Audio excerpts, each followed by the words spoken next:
See you later, suckers. All right, so if you have any small children with you or short boyfriends whose feet don't touch the ground, please place them towards the center of the aisle away from the outside gates. It is for their safety. That's where I'm concerned.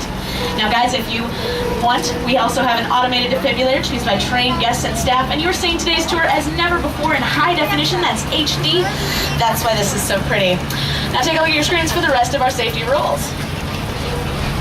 Now, right above your heads, that, ladies and gentlemen, is our emergency cord duplication. Yes, an emergency, technical difficulty, or if you drop something. And that might happen.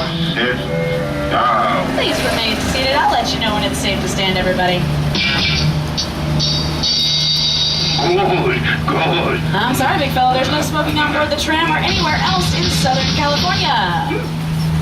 And lastly, be prepared for loud noises, fire effects, sudden tram movement, and the possibility of getting wet. As a matter of fact, if you take a look down and you're sitting in a blue seat today, they're all blue but mine. There's a really, really good chance you're going to get wet. So if you did your hair or you brought an expensive camera on board, please protect all of that through our rides.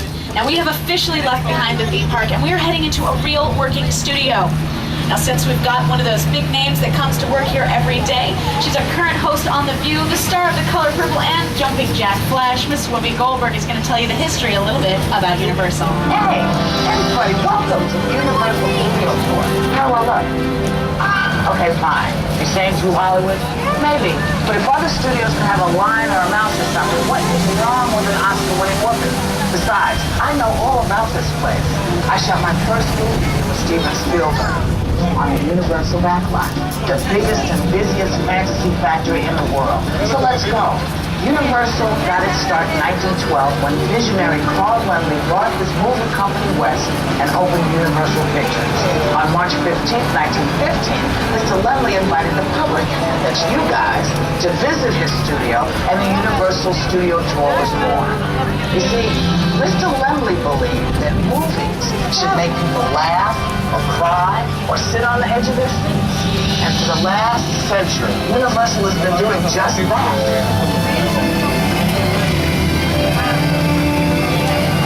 I'll be back to check up on you guys a little later. In the meantime, I'm going to turn things back over to you guys. I want you to have a great time, everybody. Let's go.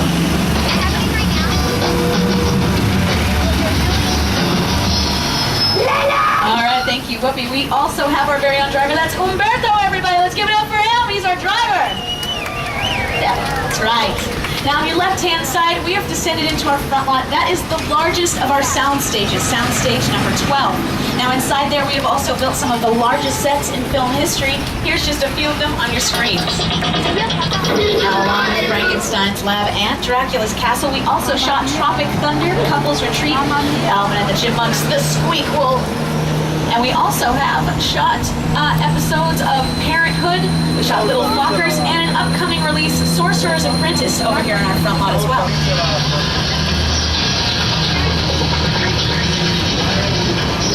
That soundstage is so large, as a matter of fact, we can build a 3-story building inside of it.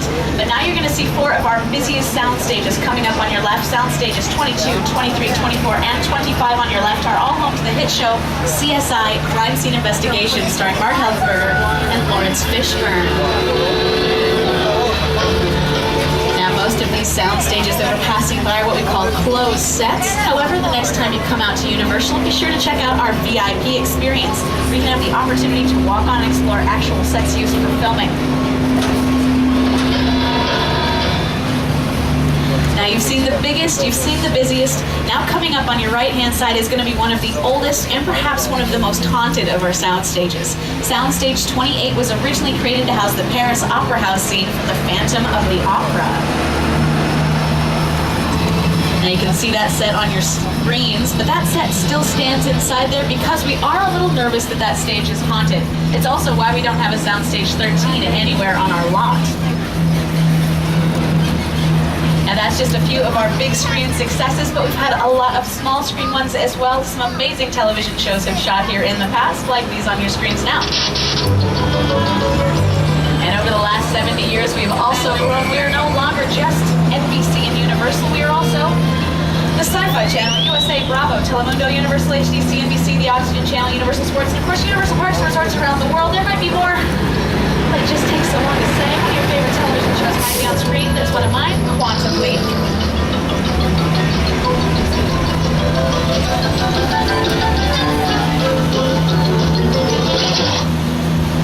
Now, movies take months, sometimes years, before we finish filming and have a product to show and we release it. However, television shows go on a very fast filming schedule. It can take sometimes as little as a week before we have everything up and ready to show to the public. We've got a brand new television show on NBC that films on your right-hand side at Soundstage 44, and that is Parenthood. It's a fabulous show. But everything that has to happen before we get into our sound stages or our backlot, where the world is literally around the corner, happens on your left-hand side. These are our production bungalows. Some of the best production offices are located over here on your left-hand side, including Hasbro, Revly, and Illumination Entertainment. Hasbro we're currently in works with to create some of their classic board games into films, including Monopoly, Battleship, and Candyland. And you'll have a chance to see the head man of Hasbro himself, fresh off of a 3D movie he just did. That's going to be Mr. Potato Head. Now, guys, we have another great production office that just filmed a 3D movie, and that is Illumination Entertainment, and they did Despicable Me. Hi, I'm Chris Meledandri, Chairman and CEO of Illumination Entertainment. It might surprise you, but the initial process of creating a computer-animated film has very little to do with computers. Once we have the script in place, our artists storyboard the film. The next step is to record the actors who will be lending their voices to the characters. Then, the computer animation process really begins. It takes 24 frames of animation to make just 1 second of finished film. For a feature film like Despicable Me, that works out to nearly 130,000 frames of animation, which can take 3 to 4 years to complete. So, I better get back to work. And as you can see Hasbro's head man right there. That's Mr. Potato Head out front. Now, right next to Mr. Potato Head is another famous figure you might recognize. 5195 was the production bungalow for Mr. Alfred Hitchcock when he was here in the 1960s filming some of his classic movies. Now, in the early days when he was filming in the 1920s, didn't have much of a budget for his movies, so he would appear as an extra in his films just so he could save money on casting. This became kind of a signature of his later on as a career, and he did cameos in all of his later movies as well. Now check and see if you can catch the famous director in some of his movies now.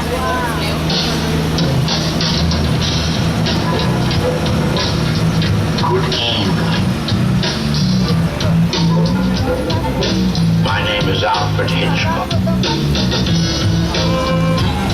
We all go a little mad sometimes. Seen the blood.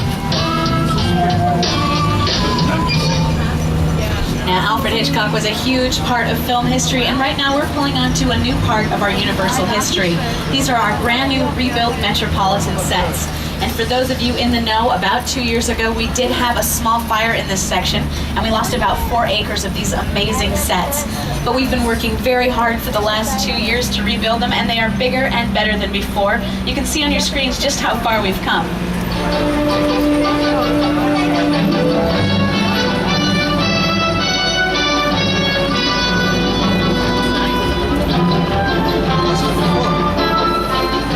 This section that we're in, we like to call our London Square area because we can dress it up to look like a London parliamentary building. We also have a non-denominational church that's coming up on your left as well.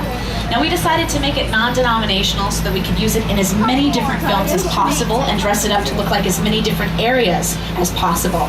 We have 2 different sorts of sets everywhere along our backlot. We have our facades.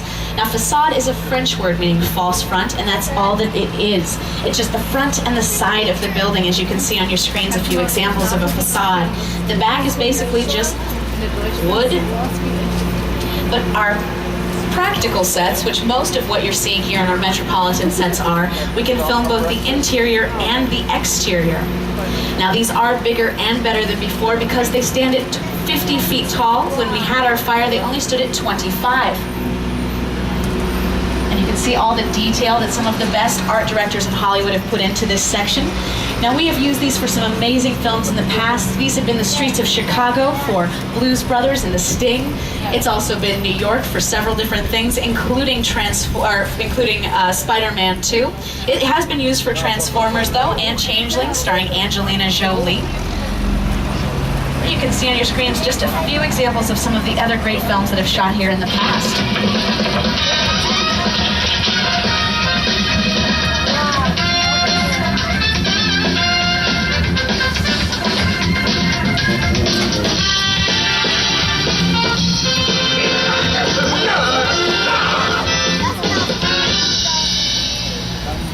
Now, if the art director wanted to create a different time period along these streets, they would just put different types of cars all along here. And if they wanted to change the location, pretty simple, you would just change the license plates on some of those cars.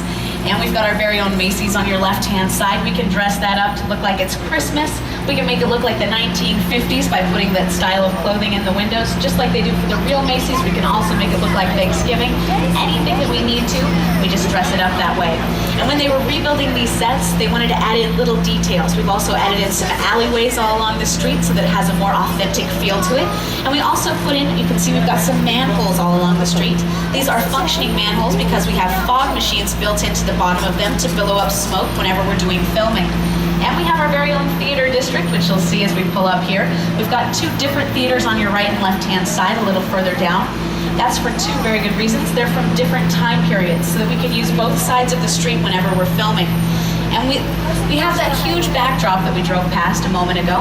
If you look down the street, it can appear as though the street continues on and has more depth than it actually does. That's because the camera actually is just like a single eye. So if you were to cover one of your eyes up, you lose a lot of your depth perception. That's exactly what a camera is, and that's what we have to deal with when we're videotaping. That's why 3D technology has taken us to such a different depth and different level when it comes to filming. Now, all along here, we've also had some amazing television shows, not just movies, including episodes of 24, but we've also had a lot of Ghost Whisperer starring Jennifer Love Hewitt film here as well.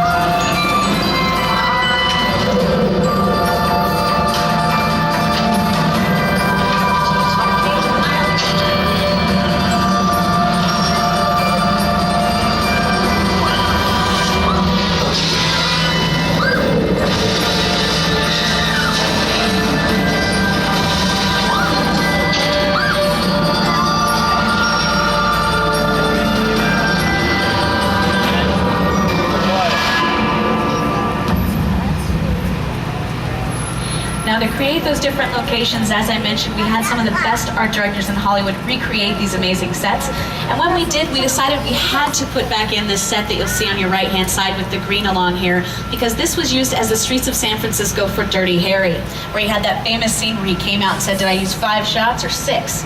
Well, do you feel lucky, punk?" And we have my favorite picture car on the entire lot. That's the Back to the Future DeLorean. You have a chance to see that on your left as well. Now, that's one of 9 different DeLoreans that was used throughout filming. Some of them were miniatures, some of them were only half of a car, some of them were made out of wood. But the most interesting fact about the DeLorean was that it was not the original idea for Marty McFly to travel through time. Originally, they wanted him to travel through time using Doc's refrigerator. Luckily for us, a producer thought better of kids crawling into their refrigerator to travel through time, and we got the DeLorean. A much cooler idea. Speaking of cool cars, everybody, we're going to be pulling onto a set right now that is all dressed to look like our Tokyo Drift Fast and Furious movie. Now, you're going to see these picture cars in action, and all the action will be on your left, but the scene you're about to see is these 2 cars have been chased down an alley in Tokyo, and the police helicopter has finally caught up with them. All right, everybody, here we go. Action on your left.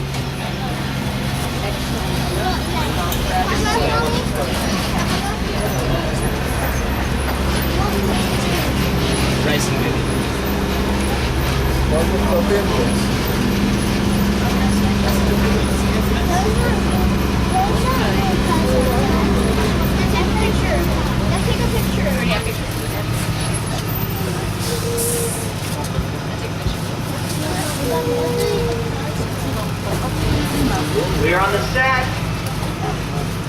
Let's see the bullet hits. And go. Smoke. Go. Fire. Go. Okay, we're clear for a full run through. All systems checked. This one's for real, guys, so watch out. And action.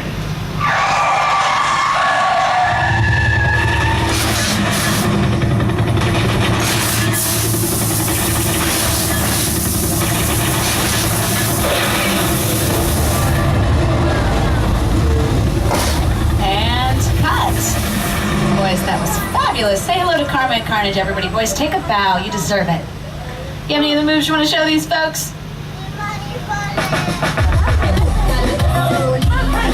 Feel free to dance. There's no judgment on the tour.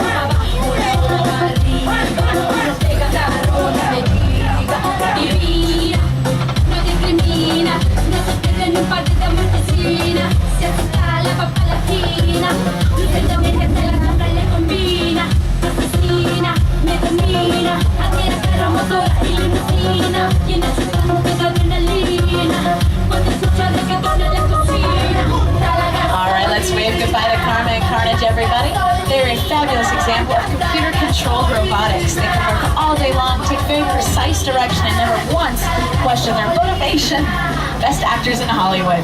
But we're going to leave behind the main streets of Tokyo now, and we're going to head for an island off the coast of Costa Rica. Welcome to Jurassic Park. Now, as we pull in, be sure to look on your right and left-hand side. You're going to see some actual prop and set pieces used in that amazing series of films. Now, don't worry if you see some open cages. The last movie came out quite a few years ago, so I think it's safe to say the dinosaurs are all now extinct. But something that'll live on forever is the original score and the music from the motion picture.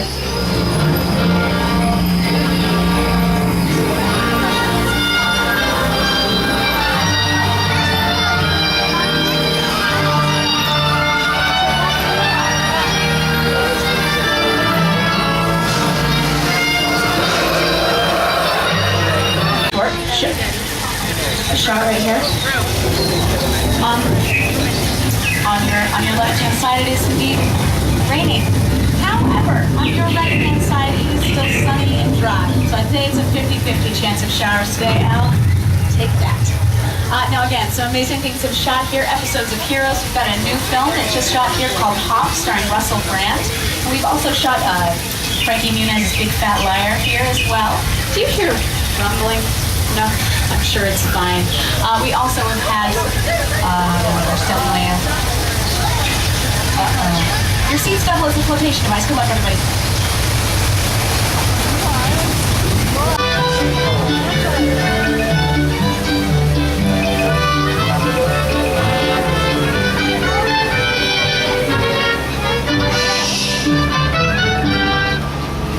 We're now passing by some of our Old West sets.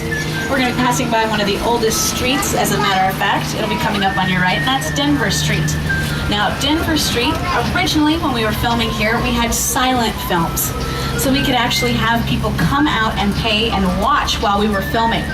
Now, we've got so many different locations that they could come and sit at, but we would have bleachers set up so they could pay 25 cents. They would get a box lunch, sit in the bleachers, and they could actually cheer because the films were silent for their favorite good guy or boo for their favorite villain. As a matter of fact, they might be booing or cheering in some of these fight scenes that you'll see right now. You're just gonna stir things up here. Good idea.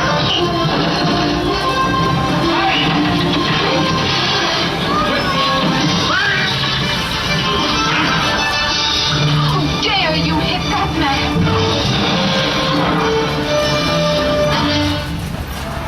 Mine hit the ground first. Hello, John. It's Michael. How are you? Mine was taller. And they had quite a tall order to fill with some of those cowboys because some of them were not as tall as they may have appeared on screen. Actors like Audie Murphy stood at a whopping 5'6". So sometimes to make them appear taller, we would dig trenches next to them if they had to walk next to their leading lady. The lady would walk in the trench and they would walk outside of it, and then they would appear to be about a foot taller than they actually were. Now that's just one way we create some amazing movie magic, but we can also shoot underwater that way as well by doing an illusion. And we can be in country that we needed to, or any country in the world, simply by changing the languages on the signs and the flags that are flying. Now we are going to be coming up on a quiet zone for Desperate Housewives, and I'll show you that lovely clip that you saw earlier, but I will show you an episode of Heroes that filmed there. It'll be on your screens. But you can also see this section in Night and Day starring Tom Cruise and Cameron Diaz. That's out in theaters right now. But now, Heroes. It's a very dangerous job. The wrong fare, the wrong time. We may never know what really happened. No, I spoke to him 2 days ago. He was convinced someone was following him, trying to steal his research. He died because of his schemes. That's crazy, is it?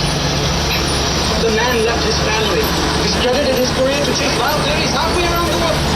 Where are you going? To his apartment, to get his papers and research. He was this close to finding the first of them, his patient zero.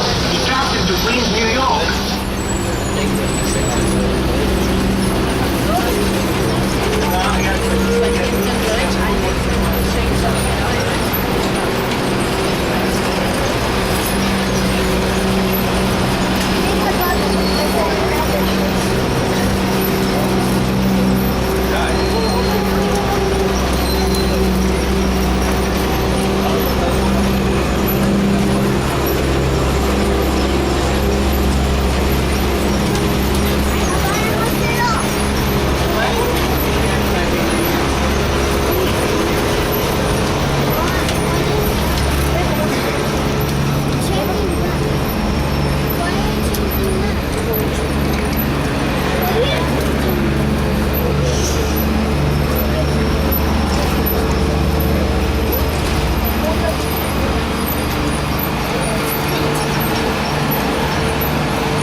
We are actually far enough away from filming now that I can get back on mic, and we are currently...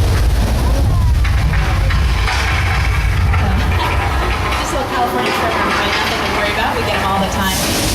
Okay. This might be the big one. Everybody's just... Unless you're in trap too, in which case, I think you're in some serious trouble, guys. This is when you wish you had your desk from in grade school. This is not good. Thank goodness for that conveniently placed pillar, or you guys could have been in trouble.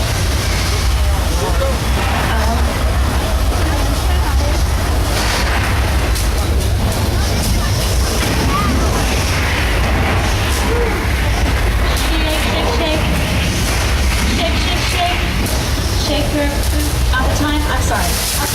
We've got a little scary back there. I'm sorry. Low danger, high voltage. At least these trams are run on time. We're not gonna have any backup. So that's... Oh, come on. I think you're gonna stop it. Okay, on the plus side, this is the one section you won't get wet. So that's...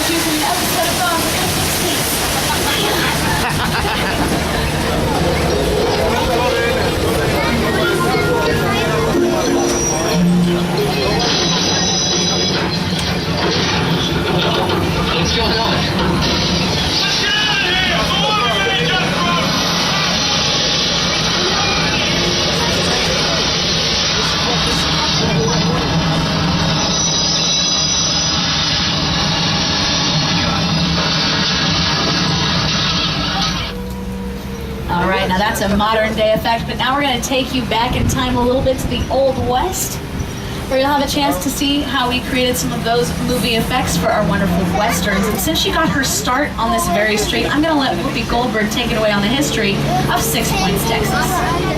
Did you know that more movies have been shot on these streets than any other spot in the world? Now, during the silent film era, they could shoot up to 6 movies at the same time, one on each one of these 6 streets.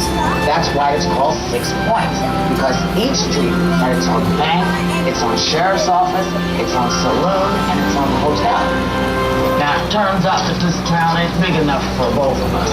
So get on back onto your tram stagecoach thingy and get the heck out of here. Go on. Go on. All right, Whoopi, we are going to mosey out, and as we do, I'll point out a few of the great details that we have added into this section to create those amazing movie moments. Now, a lot of the doorways along 6 Points are made larger to scale and some smaller. As I mentioned earlier, some of our cowboys were not as tall as they appeared, but some of our damsels were also not as petite as they came across. So we would put some of our taller female leads in front of the larger doors that they'd seem more savable and petite, and then we would put some of our, again, shorter actors that are male in front of our smaller doors so that they would seem more impressive and manly. And as we pass through, it is such a pretty day. I think it's time that we head over and we hit the beach. Now, I have actually talked to my buddy George. He's out doing some diving over at Amity Island, and they've caught the shark that's been giving them so many problems over there. And he said that the shark is a 25-foot shark. That's really, really big. And George isn't one to tell fish stories, I will say that. But he said the beach has been reopened, and we're going to have a chance to go over there and just kick back. Don't worry about the sign, honestly. It's been reopened. Nothing to worry about. Now, again, they have been terrorized by this shark. It has just been wreaking havoc. Doesn't look like a 25-foot shark, everybody. I don't know. I think George is, we're in a quiet zone, everybody, sorry.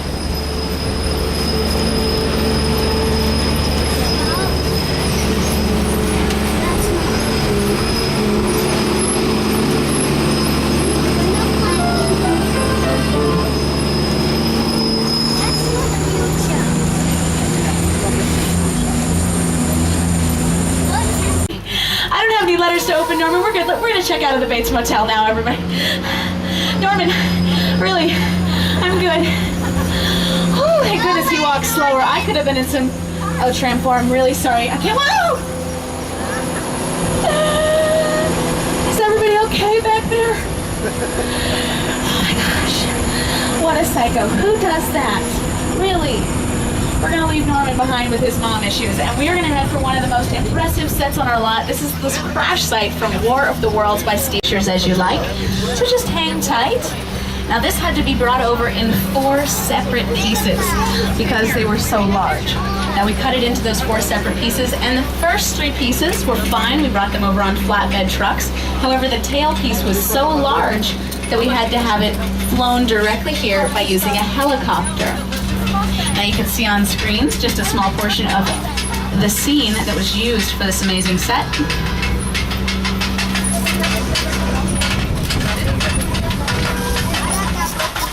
All right, everybody, wait for it. Wait for it. Okay, stand up, take your pictures. Yeah, you sit down, we're talking about the War of the World. I thought, what if the 747 goes down right in a big neighborhood? Because it's just something you don't see. You're doing good. You're doing good. Keep touching me. Listen, I want you to close your eyes, okay? Just get up close.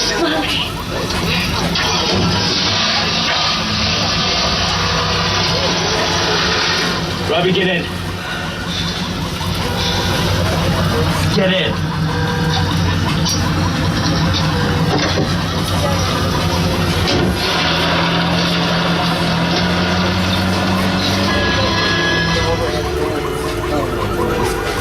All right, everybody, let's take those seats again. We are going to escape this disaster area.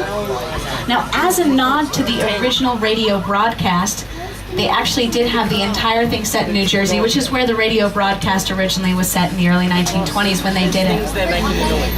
Ooh, that was a heavy couple of sections there. We got the horror genre, we got disaster films. Let's shake it out a little bit. Let's get it moving on. Let's get a little comedy going.